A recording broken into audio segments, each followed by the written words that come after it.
For some of you guys that may have slipped in here after the fact, my name is Byers Raymer, and I'm an alcoholic. It's a cool thing. I know talking about this stuff, it makes people feel uncomfortable. Not everybody, but some people, it makes you feel uncomfortable. It made me feel real uncomfortable when they were talking about it at 7 years sober, when I'm so goofy and I'm looking at this stuff. It makes me real uncomfortable too. And again, let me remind you that I have not forgotten that you may not have the same experience that I do. Your experience may be completely different than what mine is. What's of interest, though, is that as much as I travel and as much as I'm gone on doing AA stuff, you know what? That licorice right there has got me jonesing like a big dog. I'm telling you, man. Give. You go ahead. No, that's like my crack cocaine right there. I mean, I'll spend the rest of the day with a big old piece of this hung up in my tooth right here, and I'll see who my real friends are, the ones that'll tell me, hey, you got something big hung up in your tooth right there. Any of you guys ever do that? Go to a big AA function and you get home and you look in front of the mirror before you're like this, and there's something weird about your face, and not one of your brothers and sisters in the fellowship told you that you had a big piece of spinach hung up in your deal like that? Don't do that, man. Come on. This is the kind of stuff that we're talking about. This is the kind of stuff where we say, well, I love that guy. I love him so much, I'm going to let him walk around and look like a fool all night long. If a guy's got bad breath, give him a search. Fix him, help him. That's what we do in this deal. Where my head goes like that. Do you ever get into the deal like this and you get off in a little deal like this and then you find yourself in some verbal cul-de-sac and you can't seem to figure out how to get it back out of there? It's like all these little things going up in my head. Let me ask you this question so we can kind of get back on track on this stuff. Have any of you guys ever been wrong about anything? That's a fair question. Believe me, I've talked to people who says, no, I'm never wrong. And truly believe that. I've sponsored guys just like that. I bet you have too. But collectively, we generally, we can think of things in our past that we've done where a week, a month, years later, we go, I was just flat wrong. We connect it up and we make the realization that that's the case. Well, if that's the case, if we could be wrong about one thing, could we be wrong about other things? Sure we could. Sure we could. So if I could be wrong, all I'm asking, this whole process of this thing about the common solution was about an idea. It was about a concept of being able to give yourself permission to be wrong about things that you've held true as dogma for years and years and years. You see? And sometimes, and it takes some courage to do that, and I'll be the first to admit that. I've been through that same kind of thing. But for most of us, if you were like me, when you came into Alcoholics Anonymous, you were in a room and you had a whole bunch of people that loved you to death, and they scooped you up, and day by day you began to piece together a doctrine based on what these people told you in the meetings. All of them coming out of love. I never met a jerk in AA that said, you know what, I'm going to screw this room up and I'm going to tell them something really weird. It doesn't happen. I mean, it's never been my experience anyway. Most of these people were loving people who were sharing what they had been taught by their sponsors. We go back to this oral tradition type thing. More and more in the Dallas-Fort Worth area, we're encouraged not to bring big books to meetings. They do a lot of that in our neck of the woods. It may be different here, but they have AA groups in our area where you can't even take a big book into the meeting. They'll stop you before you even get to the meeting. They got no need for the meeting because we don't use it. We don't want it there. They get so irritated by the idea that somebody would rely on a printed set of directions on how to work the work that they just made this decision that they're not going to allow big books into the meeting. I know 2 of them in our area that are like that. And as I travel, I see more and more of it. They won't say anything about it, but they don't have to say anything. They can't look at anything else except your big book. They'll just be, and you can just feel it. Oh, he's like that. You see, this kind of deal. And so, what we're thinking about doing here, what we would like to do, ideally if we could do this worldwide, it would be great. If we could just say on a collective day, on one particular day, we could just say, I want everybody to take everything that they think they know about Alcoholics Anonymous and set it down on the floor. Just set it down. We're going to label that old ideas.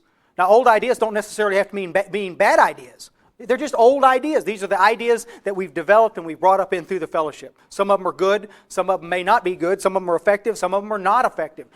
But we have to set it down collectively on the floor and then take a look at it. And then what we would do is, worldwide, we got thousands and thousands of drunks doing this. We could just read back through the literature and gradually reassemble our program based on a new baseline that the big book set up. Wouldn't that be the coolest? Because what you could do is, that's the reason why I'm such a fan of literature-based meetings, where we're studying the literature and the literature gives us the directions, and then we begin to reassemble the stuff that we thought we knew about recovery. And there will be some old concepts that we may have to leave laying on the floor, that we may never pick up again. There may be some new ideas that we'll see and go, shoot, that seems to work great. Let's do that. And coming from that perspective, I'm not sure why this is such a controversial idea. I'm not sure why it seems to offend so many, but it does. Guys, I answer emails for 2 hours every morning, Saturday and Sunday included. 2 hours every morning. Hundreds and hundreds of emails from people all over the world. And I'm blown away by how often people will write me irritated by the idea that we would ask them to set aside their ideas. I'm not saying that you don't have to, if you set them down and you realize, hey, wait a minute, everything I set down I still believe in, I want to pick it all back up again, pick it up. I'm just saying from a perspective of just of investigating it and trying to see what it is. What you'll be, if you're like me, what you'll find is that there are a lot of things that are in direct conflict with what the big book said. Pick one, 90 meetings in 90 days. Is there anybody in here, including me, that hadn't told people that? I mean, it's been around AA for years and years and years. And yet the big book never says anything about that. That would be one of the things I would set aside. Not because it's evil or mean or bad. It just is not in the literature. And so as I began to reformulate and reset up this new baseline that I'm going to filter everything through, that would be one that I would set aside. And you'll find hundreds of those things. You'll find bunches of little one-liners and this kind of stuff and all this kind of, you see what I'm saying? The interesting part is, from my experience is, and here it is, I'll just share what the experience has been, is that as I began to do that, and I began to reset this baseline, I began to find the peace and the comfort and the loss of anxiety that I had carried into this fellowship. I began to connect dots and imagine, if you will, what it was like to be sitting in a meeting with a bunch of big book thumpers one night, and I've been at Primary Purpose Group for about 3-4 months, and all that we're talking about this deal about step one truths about why we were drunks, why we were alcoholics, and all of a sudden it just clicked. And for the very first time, now what is it? I'm like 7 years and 3 months sober by then, and I'm looking at this thing and I'm going, wait a minute, that's why I drink the way I drink. That's it. Now, for all of these years before, I'd not understood that. I'm here because a judge said, you're a drunk, go to AA. Or my wife would look at me and go, you're a stinking drunk, go to AA. You see what I'm saying? But we have a whole bunch of us that get here that way. It's not right or it's not wrong. I'm not judging it. I'm just saying that sometimes we get here and we never are allowed to investigate why we are. Are we an alcoholic? So what I want to do is I want to start at that point, and we're going to pretend. Is there anybody that's not? I'm going to use him again. Okay. Because he's a sensitive kind of guy, and he's going to. We're going to pretend we're not going to turn this into a big book study. What we're going to do is, but we're going to look at some big pieces of this work and look at and see if we can see where the conflict and the contrasts are between early AA and AA today in most places.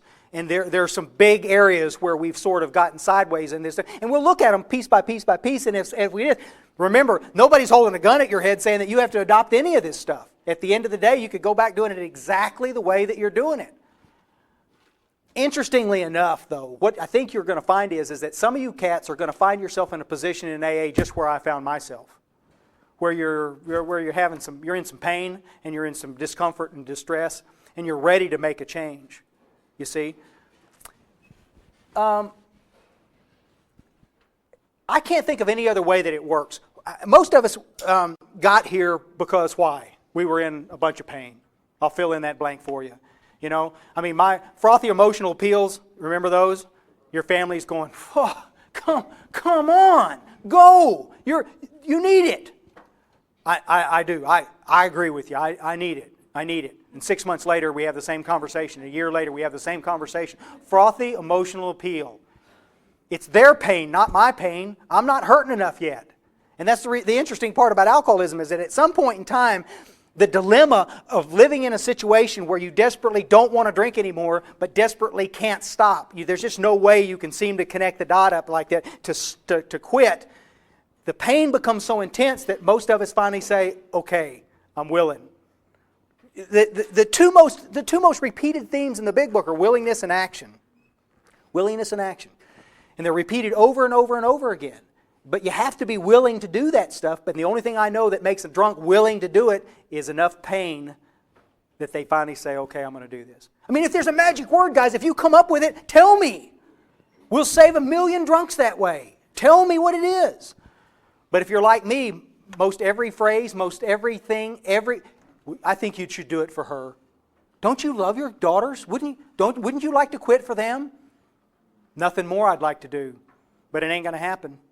It isn't. When you got right down to it and look at it, it's just not going to happen until I finally get to a point. That's the reason why so many of us don't sober up until what happens? She leaves or the job goes away. These are big things in a man's life and big things probably too in a woman's life. And most of us just don't do that until those big things happen. And then we go, okay, I'll do it. I'll give it a try. And so that's where we find ourselves in this deal. Let's pretend, for the sake of example, that this little knucklehead comes in here and he's detoxing and he's hurting like a big dog, and we got a chance to get him gathered up. Now, if he comes in Dallas, we may not even acknowledge his presence in the room. If he comes in, we're too busy talking to our friends and talking about other stuff, talking about our day. We may not even notice him for a while. But if he's sitting there like this, we're certainly not going to approach him. We might stick out a hand and introduce ourselves and then just keep right on walking, but we're not going to ask him anything, because to try to qualify somebody is the big Q word. Qualify? Well, that's not my job. Interesting. The literature says that it is. That it is. Chapter 7, working with others, goes on and on and on and on. I can't label this man a drunk. That's not my job. Dig? I can't. My job is not say you're a drunk. My job is to give him enough information so that he can look at it and say, yes, that's me. Go back and look at Fred's story or Jim's story or any of these illustrations, especially Bill, when Bill goes and sees Dr. Bob. What did Bill do? Bill told him what about himself? He told him a little bit about himself, and Bob goes, well, here's a guy that understands. This is a guy that's just like me. And then finally, Dr. Bob did the same thing that Fred did, the same thing that Jim did, the same thing that all these illustrations. He said, tell me what you did. And that's where we want to get this guy right here. We want to tell him enough of our story that we identify and he knows that I'm a drunk just like he is. And then we're hoping that what he'll say is, what did you do? And then I'll tell him what I did. And then there will be enough similarities between us, he's going to go, I can't evade it. I'm just like you. I drink just like you. I've tried to stop as many times as you have. I've been in the same kind of trouble. I've done all this other stuff. I must be a drunk. You see? But let me explain something. There's a part of our heads that say, well, we do that all the time. That's what we do. It's not. It's not what we do. What we let this guy do is we let him sit in our meeting and flounder until he either talks himself out of recovery, which happens lots of times. He'll talk himself out of it, or he'll come into the program with enough ambivalence about his own disease that he's totally ineffective at sponsorship and totally ineffective to do much of anything. We see guys like this all the time, guys. Guys that have there's just an underlying ambivalence to their disease. Step one, truths are really important. You see guys that a guy comes in, a week later he goes back out again. And some old coot says, well, he didn't want it bad enough. All right, maybe he didn't. But what I'm seeing from my personal experience more and more and more is that he didn't understand the truth about the chronic disease of alcoholism to make the decision about whether he was one of us or not. There's a line, some of you guys that have been around long enough to listen to some old Crosby, Stills, Nash and Young stuff like that, there's a line in a song that said, one of the lines that just jumped out at me one day that was so real, it said, confusion has its cost. And guys, I'm telling you, confusion has its cost. The thing that blows me away today is how many of us in the fellowship that have been around for long, long periods of time still are ambivalent about our own disease. We are still not convinced here that we're drunks. And let me tell you what happens like this. Collectively, if he's not convinced that he's an alcoholic, if we can't get him to a point where he says, you know what, I'm one of you. I can't label him.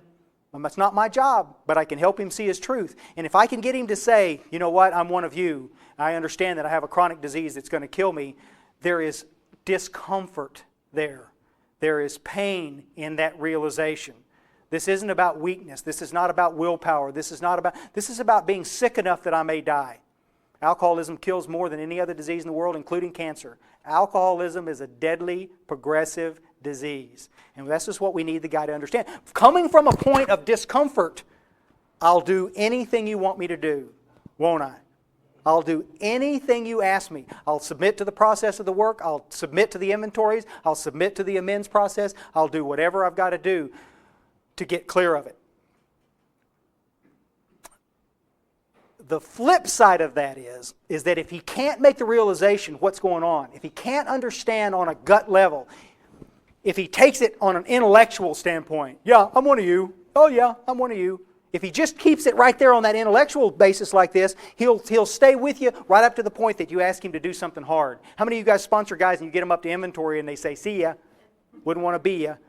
They just leave. And people say, well, I don't understand what the deal was. I don't understand why. Then we start questioning our deal. Well, maybe I didn't do it right. Maybe I didn't do this. Maybe I didn't as a sponsor do this. Guys, I'm telling you right now, it always seems to go back to this step one truth stuff. Always.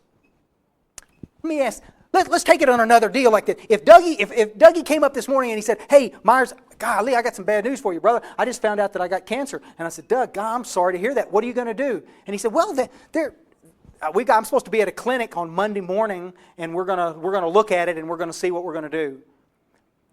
Do you think Doug would miss his appointment at the clinic Monday morning? My guess is he'd take that hot rod of his, and he'd be tires burning. He'd be sitting there at 6 a.m. waiting for the doctors to get there. Open, open, open. Come on, open. I'm gonna die here. Open.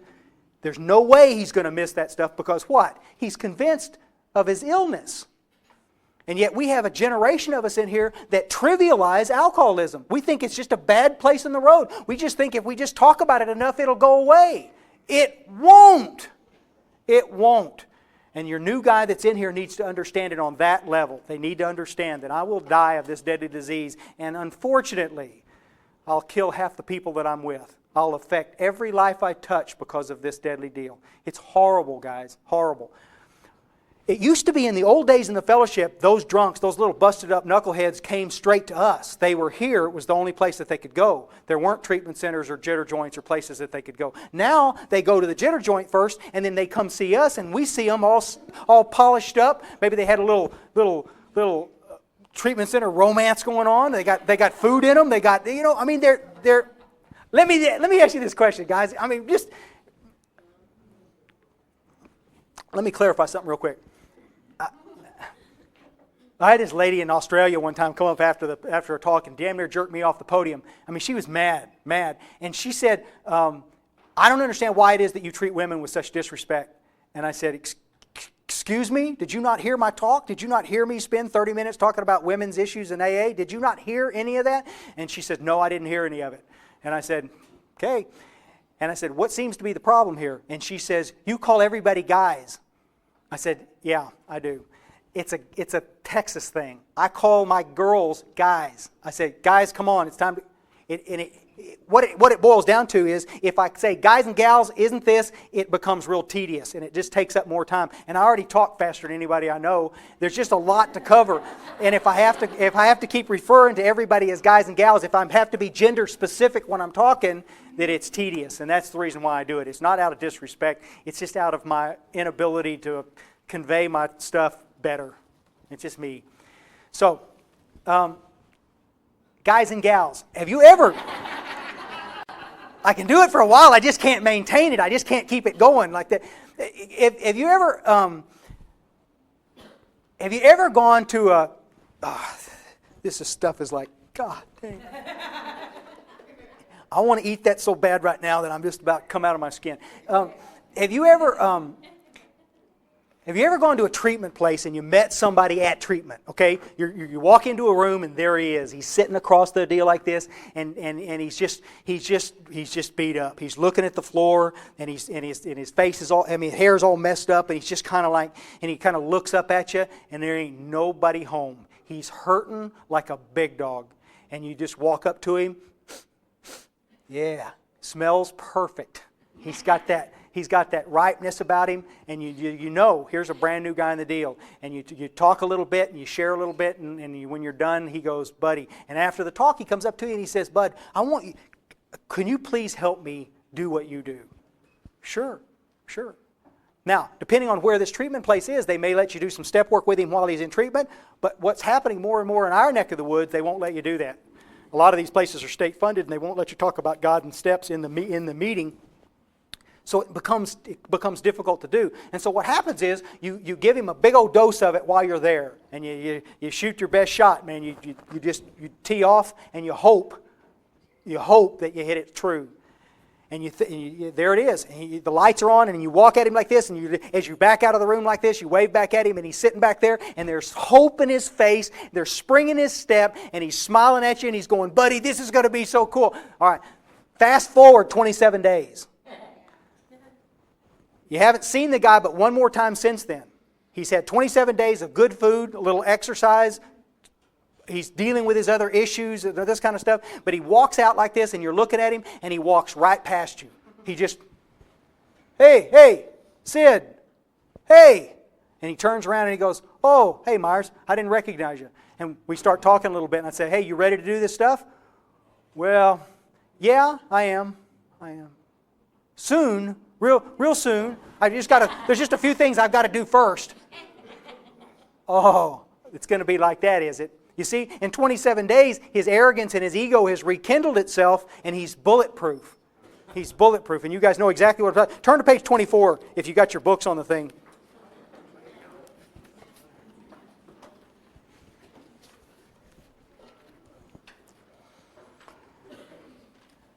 In italics, top of that page, you guys have read this 1,000 times.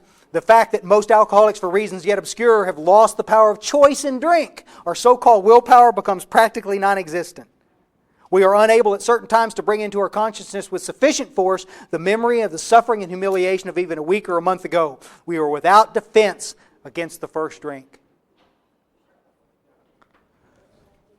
You give a drunk 2 or 3 weeks to get his crud back together again, to get his wife looking at him again, we call it the AA Trinity, the job, the girl, in the car. You let any of these pieces come back into place, and I promise you, he doesn't need your stinking steps. He doesn't need this crazy program, because he's got what he wanted in the first place. Manageability around the external things in his life. And as long as that illusion is there, but guys, how many of you guys know, you guys that have been around for a while know exactly what that's like. That's the craziest idea you could possibly have. How many of you guys drank when you had everything in the whole wide world? Well, how many when you didn't have anything? When you lived in a big house? When you lived in a burnout trailer someplace? When you had the best looking girl in this county on your arm, did you drink? Yeah. When you had the sister of Satan hanging off your arm? See, I mean, it's so precarious, guys. What it is it's this deal. It's like herding cats. We don't ever get them really lined up. It's like by the time I get 2 of them headed up the same way like this, then the job goes south and the income stream goes away. When the income stream goes away, the car goes away, and now I'm back in the. You understand what I'm saying? We never quite get it there. It's all an illusion. I wouldn't drink if I had a good-looking girl. How many years did I buy into that? Forever. If I just had a great job. Here I am at my brand new bindery with a big old sign on the side of the building that had my name on it. Man, I'm running the ship, man. It's all great. It couldn't be any better. Except I can't stay there past noon because I can't figure out a way to stay sober. See? It's that kind of stuff. Crazy. So here's the dilemma. This is why there's some humor and some agitation when we sit in meetings and people want to tell war stories all during the meeting. And in our neck of the woods, almost all the meetings are just that. Every meeting we do the same thing. We tell our war story. We tell our war story. There's an appropriate place to tell your war story, guys. I'm not making light of any of it. The book talks about it in great length in chapter 7. The appropriate place to talk about your war story is in a 12-step call. When you're trying to identify with this guy, and he's trying to identify with you to see if you're some psychologist in disguise that's trying to shove some therapy up his butt, or if you're the real deal alcoholic. That's what he sees. That's what he's trying to see anyway. The interesting part is that when we talk about these things in the meeting over and over and over again, guys, I'm not even going to remember my own war story enough to keep me clear of the booze, much less yours. It just seems like a bunch of wasted effort going over and over and over. I think what I would rather do is see a whole bunch of those meetings get converted into deals where we were trying to pull these guys with some vision and some hope instead of trying to outdo each other in the Billy Badass column, which we do. Because what we don't understand is that what we do is we're alienating a lot of people by the stories that we tell. We do. So you got to be careful about it when you're going through it. It's like. The book tells me that if I don't get busy doing something within a week or a month, I'm not going to be able to stay clear of the booze.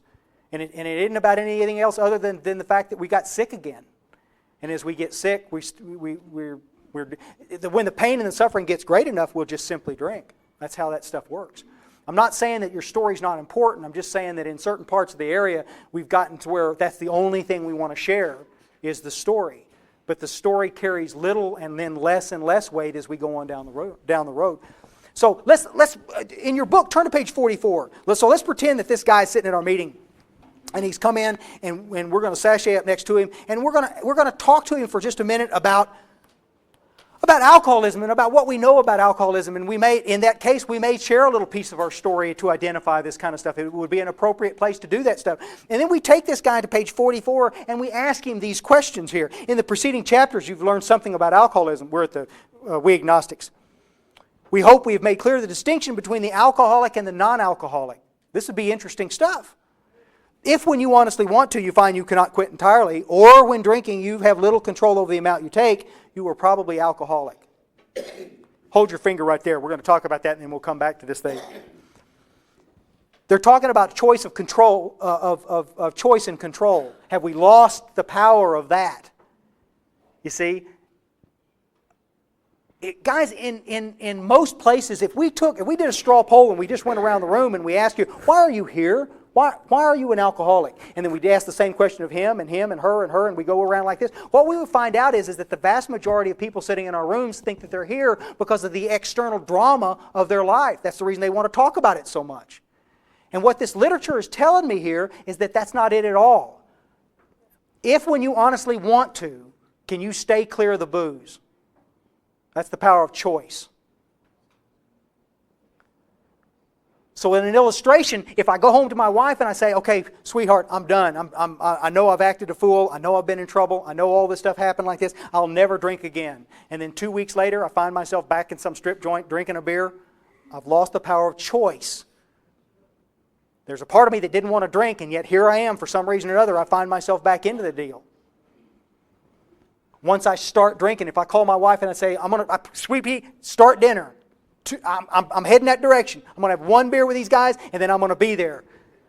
And then closing time, you come running in, or whatever the deal is. You fill in the blank about how much you had to drink. But if you drink more than you set out to drink, bam, there's the physical component of alcoholism as we know it. The allergic reaction set itself up, and you once again drank more than you said you were going to drink. That's the physical component.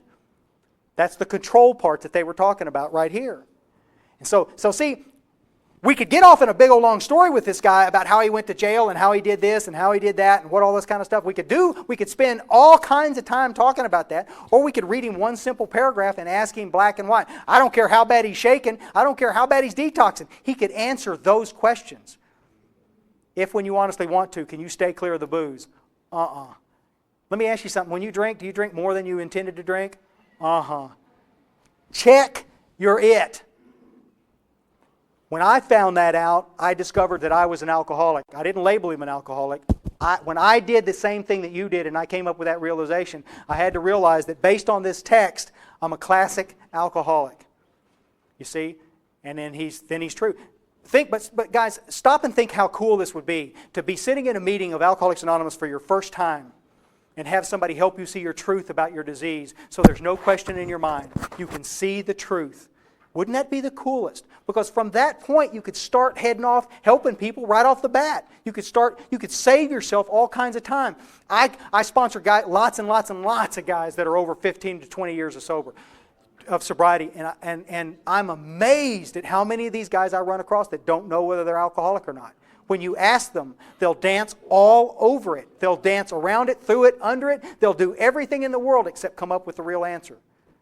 And you can't make any more progress. You can't do anything else step work-wise until he understands that, until he's able to make that connection. You say, well, I don't understand why. He couldn't. I was way off into it before I realized it. That may have been your truth, and I understand that. That happens to a lot of us. But stop and think how more effective you would have been as a sponsor if you were clear about the nature of your disease early on, and then you could get up in there and rock and roll. Coming from a point of ambivalence, if I'm questioning my disease, I will question everything you tell me about AA. And I'll be really hip about your program. I'll do everything you want me to do right up to the point that I won't. Right up to the point that you ask me to do something that makes me feel uncomfortable or makes me question something, and then all of a sudden I'm just not going to do it. You ever see these guys? They won't make amends. They won't do any of this other kind of stuff. We always want to come back to other things, but I'm telling you guys from my personal experience in working with hundreds and hundreds of men, it almost always, sometimes there is other things at play, but almost always it goes back to step one truth. You got a guy that's not convinced that his disease is chronic in nature and that it will kill him. Coming from that, he's going to be weird. And then interesting, where your finger was still holding on that page, the next 3 lines say, if that be the case, you may be suffering from an illness which only a spiritual experience will conquer. Okay, I promised I wasn't going to do this, but I got to. I just simply can't pass up the opportunity.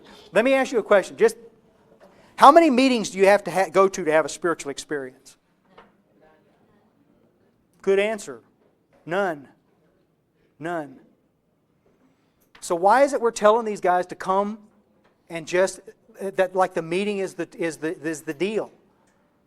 I'm not knocking it, guys. I'm not saying don't go to those meetings because I'm telling you, they saved my bacon. They saved my life. I'm not saying that. But when this literature tells me right there that I'm suffering from an illness which only a spiritual experience will conquer, I need to be able to be clear on that.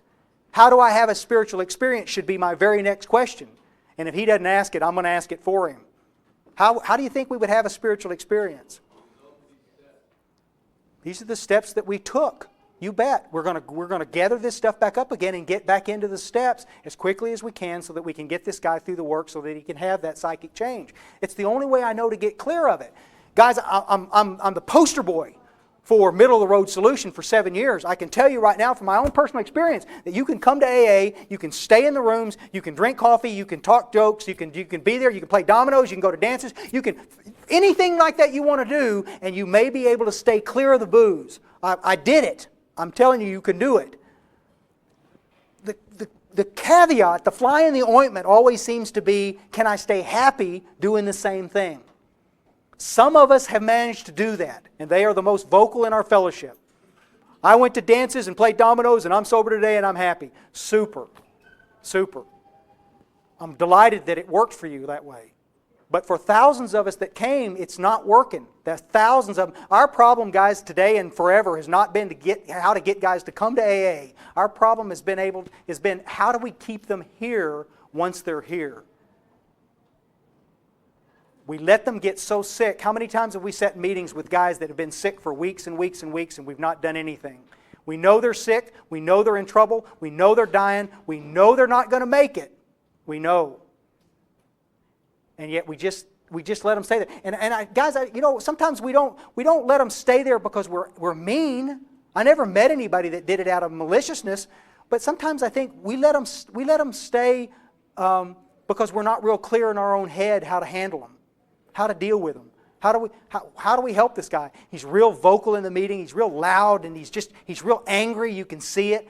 Half the time he's packing a pistol in his back. It's just like, welcome to Texas, guys. I'm telling you, man. About half the drunks in our rooms are carrying, and it's just. But you got to be clear. That's the reason why I'm trying to get guys back into the literature. One of the greatest things that ever happened to me was one day when I realized that I was real clear on how to get somebody through the work. And in the last segment today, we're going to talk. That's all we're going to talk about for that segment is the specifics of how to do that, of how to help somebody get from point A as busted up drunk to recovered alcoholic out there kicking butt and being happy. That's what this whole thing is about. That's the reason why we're here. And the process of doing that changes everything in our life. But we're going to talk specifically about that stuff. So let's just say for the sake of example that we've got this guy in here like this and he's come to his truth about this stuff and he knows beyond a shadow of a doubt what the lowdown was. I asked this guy, I said, tell me what you know about God. Give me the Reader's Digest condensed version of God. And he says, I like God. Or he'll say, I hate God. They come in that flavor, guys. I said in years I sat in meetings where people go, I'm working on step 2. I'm working on step... Guys, there's nothing to work on. You either do believe that there's something out there or you don't believe there's something out there. Bill knew it was going to be a stumbling block, so he wrote a whole chapter, chapter 4, working with we agnostics. His whole thrust of the chapter was to see if you could get clear of that idea of whether or not you're ambivalent about God, about this deal. You see? You don't have to accept my idea about God. That's the reason why I don't even offer it. I don't want you to do that. I don't want to give you my idea of God. I want you to develop your own concept of God so that you can be, for maybe the very first time in your life, comfortable with the idea of a loving God in your life. It's the coolest thing in the whole wide world. But Bill, and especially Dr. Bob later on, when you read a bunch of stuff that Dr. Bob did, it's amazing to see what he did. And when he talked about this stuff, he said, guys, there is no other way to get from point A to point B. You will either address the solution, which is a spiritual connection. You will either address that or you won't make it. And we let people come and stay and sit and we tell them it's going to be okay and we tell them it's going to be okay. It probably won't be okay. I want you to understand that Bill and those guys were real adamant about getting guys to understand that even if God was sideways in your crawl when you got here, and He was for me, I can assure you, I'm the guy sitting in the Sunday school classes and looking at everybody else going, how come these little sunbeams of Jesus get this stuff and I don't get any of it? Did any of you guys feel like that but me? I'm just sitting back there scratching my head going, damn, all these guys must have, they got the Sunday school teacher's edition in their lap or something. They know all the answers like that. And I don't know any of it. I'm just kind of going, why me? Why don't I feel this closeness? Why don't I feel this stillness? Why don't I feel any of it? God didn't talk to me last night like He talked to the rest of you spiritual giants. I see, and that's how I came to AA. And so this idea that we could make a beginning by simply being willing, there's that theme that repeated again, by being willing to accept the idea that there's something out there. I don't need to understand it, nor does this busted up little yahoo that just came into our fellowship. He doesn't need to, there he is again. He doesn't need to understand anything about God. We make the mistake of thinking that we have to have this full-formed view of God before we accept Him. Don't do that. You may never have it. You may never have all the ducks in a row and figure it all out. You know, we may get up there and God may be a female cat. I don't know. If I die and start going to heaven and start smelling like kitty litter, I'm going to be in trouble. I used to tell cat jokes all the time, and I realized now I own one, and now I just want to take it all back.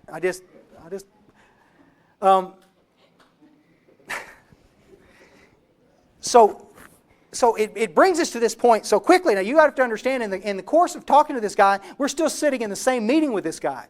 The meeting is gone. We've done our Tradition 7 stuff, and we're spending some time with this guy after the meeting. He's not going anywhere. We're not going anywhere, and we're just talking about this thing. He's come to grips with his step 1 truth. He's come to grips with his step 2 idea, that he's willing to accept the idea that there's a loving God out there that might be able to save his bacon, and we're ready to look at step 3. This took 10, 20 minutes, 30 minutes. Sometimes it might take a little longer. Sometimes it might take a little less. But it sure shit didn't take 6 months or a year to get him through that. Remember, guys, I know we used to have this old guy in my club that used to go, this ain't a race. Yes, it is. Yes, it is. Because of the stuff that we just read on page 24, it is a race. You got a head that is not your friend. You got a head that's getting ready to tell you that you don't have a problem at all. The first time you get laid, guys, I promise you, your head's going to be saying, I don't know, maybe I was just making a big deal out of this whole thing. Am I right or am I right? I am. And all of a sudden, life is worth living again. It's just perfect, and it all happened. You see? Because of the way that our ego rekindles itself, we stand to be in real, real trouble. And that's the reason why if we were watching this thing in a bell curve, you'd watch it. You get busted up drunk here, and you get down here, and then it goes up, and it goes up, and it goes up, and then life looms large. There's no program in place. There's no spiritual connection. This guy's not a seeker. He's just taking up space, drinking coffee. And pretty soon, life hits him up the side of the head, and he begins to just decline. And we watch him decline and decline and decline until the pain becomes so great that he does one of two things. He either kills himself or he drinks. That's his choice. That's our choice. That's yours and mine. That's the path that we take if we're not careful. I have done this, guys, from both perspectives. Remember, I came up through 7 years of this thing of taking lots and lots of time to work guys through the work. 6 months, a year, 2 years. It took me 2 years to do it the first time I did it. We're not very diligent at it at all. You see what I'm saying? But I'm looking at it from two different perspectives, and I'm watching the wreckage and destruction of that way compared to the coolness of working with hundreds and hundreds of drunks and getting them through the work in 45 days. And guys, I'm telling you, when you watch man after man after man spring forward, completely relieved of the disease of alcoholism because of spiritual work they did in the steps in 45 days, and you see it over and over and over again, pretty soon, it doesn't take a rocket scientist to go, my old way probably didn't work as well as it could have. It may be better to do it this way. And you'll see. We'll talk about that some later on this afternoon. However long you want to take, that's fine. But when you end up butting heads with a guy that you're sponsoring on down the road, and you realize that it's been 8 months since he came in and he still hasn't done a third step, and you're butting heads with him, you got to own part of the problem. You gotta. Because you can't, remember, you're trying to enthuse him to get busy in the work, but he's got a head telling him that the problem doesn't exist anymore. That's part of the mental component of alcoholism. And that's where it gets kind of ugly. Yeah, one of these days when you don't have anything else to do, look in your big book and look at how much effort Bill and Bob and those cats spent trying to teach us about the mental obsession. Everything from, in Bill's story, in the doctor's opinion, they addressed primarily the physical allergy. But once you get clear of that, and you get clear into Bill's story, you get to the end of Bill's story, right there it begins. And from Bill's story through 2 chapters to We Agnostics, which is chapter 4, from those 2 chapters, everything that they talk about, 99% of everything that's talked about in those chapters is trying to get us to understand the truth around the mental obsession. Why is it stone cold sober do I pick up a drink? Why is it completely removed from the booze do I pick up a drink? You see? If my only problem is just staying away from booze, just say no, thank you, Nancy Reagan. If I could just say no, it'd be sweet, wouldn't it? It'd be sweet. I could just say no and be done with it. Unfortunately, Nancy never considered the mental obsession, never considered the ugly part of our disease, and it's the part that truly is, it's baffling to you as a drunk, and it's baffling to your family. Truly it is. So in that same meeting, we're still sitting in that same meeting. We're going to ask this guy if he's interested in stopping for good and for always. And he says, yeah, I am. Terrific. I said, let's look at this third step stuff. We'd like to get you through this prayer tonight before you go home. And he says, terrific, let's go do that. Look at your book on page 60. Let's look at something real quick.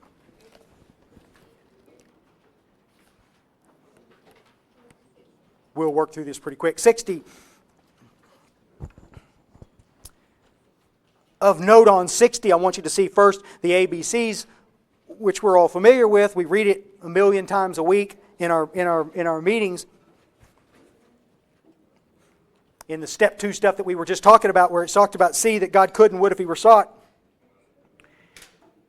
There's something about seeking that's cool, and it's of interest because every time I read it, it always said to me that God could and would if He were found.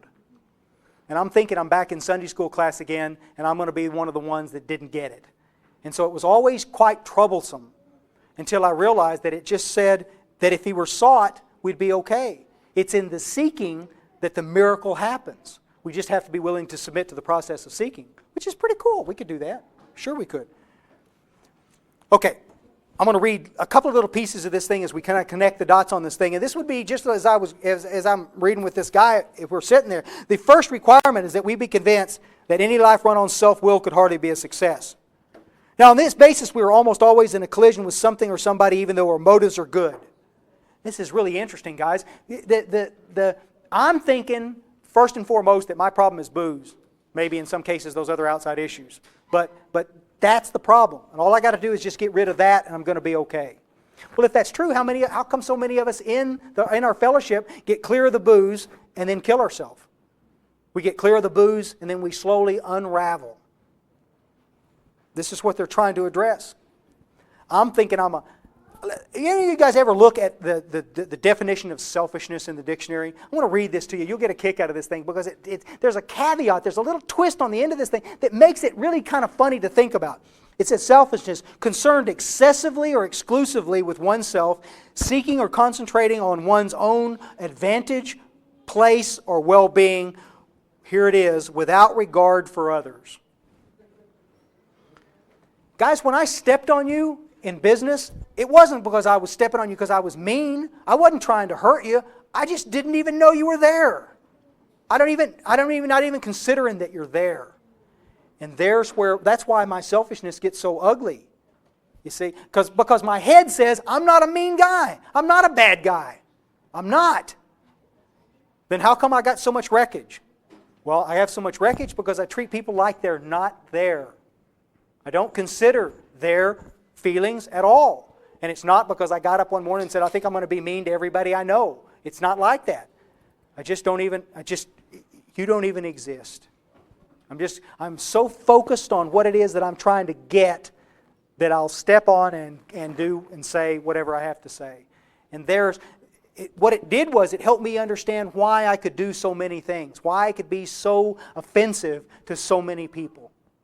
It was a big help. So we look through this stuff. It says each person is like an actor who wants to run the whole show. So for years I read that and I never really saw that thing. Each person is like the actor. I'm not even the director and I want to run the whole show. I'm just the actor and I want to run it. But isn't it true? It is. It is. And so it says, if only people, I'm at the top of page 61, if only people would do as he wished, the show would be great. Everybody, including himself, would be pleased. Life would be wonderful. That's my head game. And trying to make these arrangements, our actor may sometimes be quite virtuous. He may be kind, considerate, patient, generous, or modest and self-sacrificing. Because it's clearer to see it. Guys, men specifically, I want you to look at your relationship with women as you were courting them. Couldn't you be just like this? On the other hand, he might be mean, egotistical, selfish, or dishonest. But as with most humans, he is more likely to have varied traits. Now, what usually happens? The show doesn't come off very well. He begins to think life doesn't treat him right. He decides to exert himself more. He becomes on the next occasion still more demanding or gracious, as the case may be. Still, the play does not suit him. Admitting he's somewhat at fault, he is sure that other people are more to blame. He becomes angry, indignant, self-pitying. What is his basic trouble? Here it is. Is he not really a self-seeker, even when trying to be kind? Now, guys, we'll read that page, this page, the next two pages, and they don't mention booze at all. Look at the top of page 62. Where that paragraph starts out, selfishness, self-centeredness, that we think is the root of our troubles. Why did Bill do that? Why did those cats in the first 100, when they wrote this thing, why didn't they put booze and crack cocaine, that we think is the root of our problems? Well, I mean, it makes sense to me. That was my problem. That's what I'm thinking. That's where my head goes every time. The booze caused my problem. It's my mantra. And so I am caught completely unawares, completely off guard, when booze is completely out of the picture and my life looks horrible. Horrible. Because what's not being addressed is what? My own selfishness and self-centeredness. Bill and those guys knew exactly what they were talking about when they did this stuff. Selfishness and self-centeredness, that we think is the root of our troubles. So our troubles we think are basically of our own making. I'm not going to read the rest of this stuff. But it's important to understand that if you flipped over to the page and you looked at how it worked at the third step prayer, look right in the middle of that prayer. Relieve me of the bondage of self, that I might better do thy will. Again, I don't understand why Bill Wilson didn't call me about this. Why he didn't just say, hey, Myers, how do you think we ought to write this prayer? And I'd said, hey, relieve me of the bondage of booze. That'd be a great line. Put that in there. But they didn't do that. They didn't even mention booze in it. Why? Because booze is not my problem. It's not. I know that's going to surprise some of you newer guys, but it's not my problem. What is my problem? Selfishness and self-centeredness. Myers is my problem. My little crazy games that I play in my head to get the things that I want. That is why I stay in collision course with everybody else. And left on my own devices, I won't see it. That's the reason why the inventory. Were there any of you guys that felt like I did that kind of went, why did Bill write these pages? When you got out of the first part of this thing and you got to 60, 61, 62, and 63, didn't those pages seem like they were stuck in later? Like they wrote the whole book and then Bill goes, oh shit, I got a whole page or two here that I got to stick someplace. Let's see, we'll stick it right there. It didn't make any sense to me why he put it there until later on when I understood. Of course, at that time I'd never done any inventory work either. But once I began to do some inventory work, I began to realize, whoa, wait a minute. This is the stuff we're trying to illuminate. This is the stuff we're trying to see. And if I can't get my nose rubbed in it real good first, I need him sitting there going, yeah, that could be me. Yeah. It's not painting a real pretty picture, is it? Nope, it's not. It's not.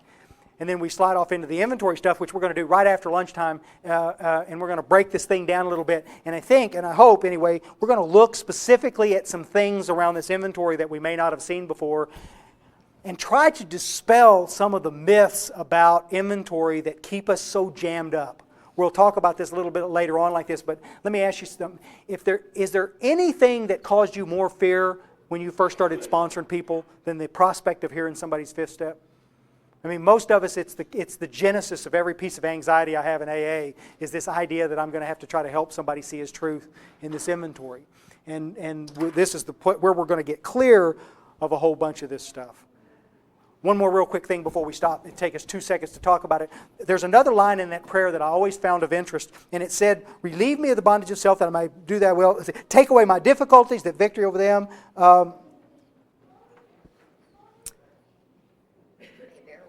Yep. I was thinking of another thing like that. Around this thing of take away my difficulties, that victory of them may bear witness to those I would help with the power of their love, thy way of life. You guys, before he died, do you remember Clint Hodges? You guys ever know Clint personally? He was a great speaker. He's a real slick AA attorney. A real slick attorney out of L.A. And I met this guy years and years ago, and we were talking about this thing one time specifically. He'd been around for probably 20 years before he really got into this inventory stuff, and it was interesting. He went to out on the East Coast, and he met with a couple of guys out there. Don Pritz was one of the guys that he met with out there, and they spent some time in a hotel room, and they went through some of this work, and they got on their knees, and they said this prayer.